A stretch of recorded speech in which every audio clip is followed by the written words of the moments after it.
کہ جس کو حضور نے منع کیا جی وہ رائج ہے، وہ رائج اور باقاعدہ شان و شوقت اور شریعت کے قول میں رائج کیا جا رہا ہے۔ ابو داؤد کی حدیث ہے وما امرت بتشیید المساجد، جی حضور نے فرمایا مسجدوں میں چونا نہ کرنا۔ اور بخاری کو آپ دیکھیے تو بخاری شریف میں تعلیق موجود ہے لَتُزَخْرِفُنَّ كَمَا زَخْرَفَتِ الْيَهُودُ وَالنَّصَارَى، میری امت مسجدوں کو ایسے سجائے گی سنوارے گی جیسا یہود و نصارہ اپنی عبادت خانوں کو سجاتے ہیں۔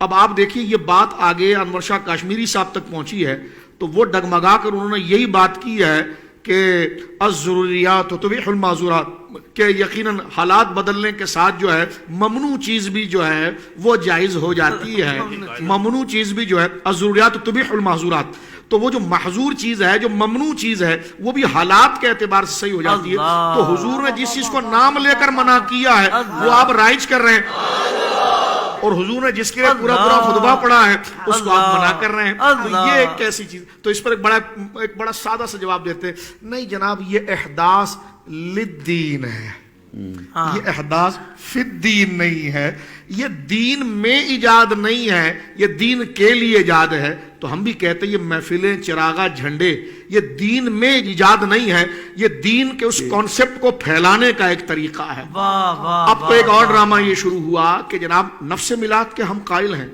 یہ کیفیات جو ہے ساری اس کے ہم قائل نہیں۔ اب آپ دیکھیے جب مساجد تعمیر ہوتی ہیں یا دینی جلسے ہوتے ہیں تو اس میں باقاعدہ اعلان ہوتا ہے گرمیوں میں کہ ایئر کنڈیشن لگانا ہے آپ چندہ دے دیجئے، پنکھا لگانا ہے چندہ دے دیجئے، سردیوں کے اندر ہیٹر سسٹم لگانا چندہ دے دیجئے۔ تو بھائی آپ نے کس فقہی جزئیے سے یہ آج کی پروڈکٹ اور آج کی بنائی ہوئی ہیئت قضائیہ اور آج کی خارجی چیزیں جو دور رسالت کے بعد ہے اس کو کہاں پر حدیث پاک کے اندر متعین کر کے اور پیسیفک اس کو ثواب کا باعث کہا ہے تو وہ کیسے جائز ہو جاتا ہے؟ تو کہنا کہ دراصل ہم نے پنکھے کو دین نہیں کہا نہ اس پر ثواب کی نیت کی۔ میں نے کہا اعلان تو آپ پنکھے کا ہی کر رہے تھے، لیکن نہیں پنکھا جب چلے گا تو نمازی کو سکون ملے گا، اس سے نماز کا ایک وقار باقی رہے گا، عبادت کا شوق آئے گا، تو اس کے لیے تو دلائل موجود ہیں اور وہ اس کے لیے ذریعہ بن رہا ہے۔ تو میں نے کہا ہمیں بھی اسی طرح قبول فرما لیجئے کہ ہم نے نفس جھنڈا پر اور نفس چراغا پر ثواب کی نیت نہیں کی، لیکن جب چراغا ہوگا لوگ دیکھیں گے کہ جناب حضور کا ذکر ہو رہا ہے تو ہمارے عرف میں اظہار محبت و تعظیم کا طریقہ یہ ہے تو ہم نے چراغے پر ثواب کی نیت نہیں کی ہے، فروغ عشق مصطفیٰ صلی اللہ علیہ وسلم پر ہم نے چراغے کی جو ہے وہ جو ثواب کی جو ہے وہ نیت کی ہے۔ تو لہٰذا جس فتوے سے مسجد کے پنکھے اور آپ کا لاؤڈ اسپیکر اور آپ کہتے ہیں جو مسجد تک چل کر آئے گا ہر قدم پر اس کی نیکی ہے، اس نے کہا حضرت صاحب مسئلہ پھنس گیا، کہنے لگا کیا؟ کہنے لگا میں تو موٹر سائیکل پر آتا ہوں، میں تو موٹر سائیکل پر آتا ہوں اور بالکل میں پارکنگ میں پارک کرتا ہوں اور ایک قدم تو میرے کو صرف ایک قدم کا ثواب ملے گا۔ کہنے لگا نہیں بیٹا، ثواب تو آپ کو جہاں سے 1.5 کلومیٹر سے آ رہے ہیں وہاں سے ملے گا۔ تو کہنے لگا قدم تو نہیں چلے، پہیے چلے ہیں۔ تو لہٰذا جب آپ کے موٹر سائیکل کے پہیوں پر بھی ثواب ہو سکتا ہے تو جس سے حضور سید عالم صلی اللہ علیہ وسلم کی محبت اور عشق کا مجھے بتائیے کہ ہمارے ملک کے اندر پاکستان کے اندر جب جناح انٹرنیشنل ایئرپورٹ جو ہے وہ سجتا ہے کراچی کا، تو بتائیے جو اتنے مسلم اور غیر مسلم اترتے ہیں تو ان کے لیے میسج نہیں ہوتا؟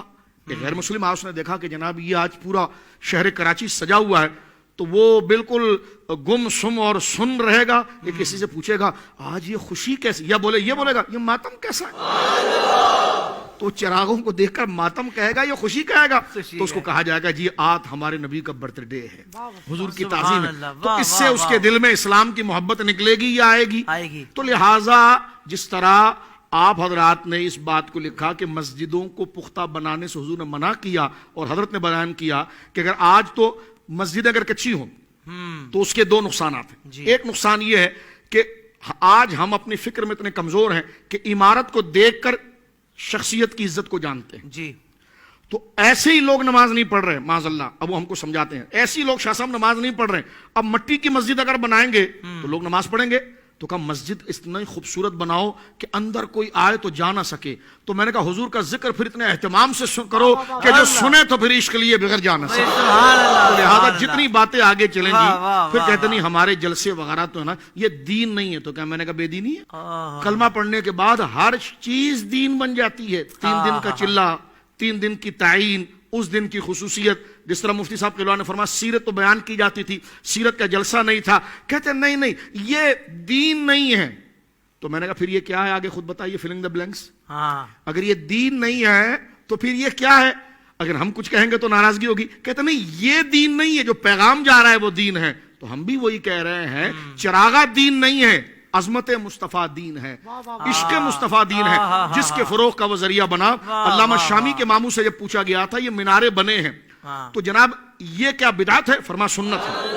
فرمایا کیوں؟ فرمایا جو فروغ سنت کا ذریعہ بنے گا وہ بھی سنت ہو جائے گا، سبحان اللہ، اس پر وہ اجر ملے گا. تو لہٰذا یہ ایسے دلائل ہیں، جب بندے کو محبت ہو جائے نا تو ہر چیز سمجھ میں آتی ہے. وہ پہلے زمانے میں ایک لطیفہ مشہور تھا، مزاحاً عرض کروں کہ خاتون اپنے شوہر سے خوش نہیں تھی، تو وہ کھڑکی کے کنارے بیٹھی ہوئی تھی اور شوہر اتنے با کمال تھے کہ ہوا میں اڑتے تھے.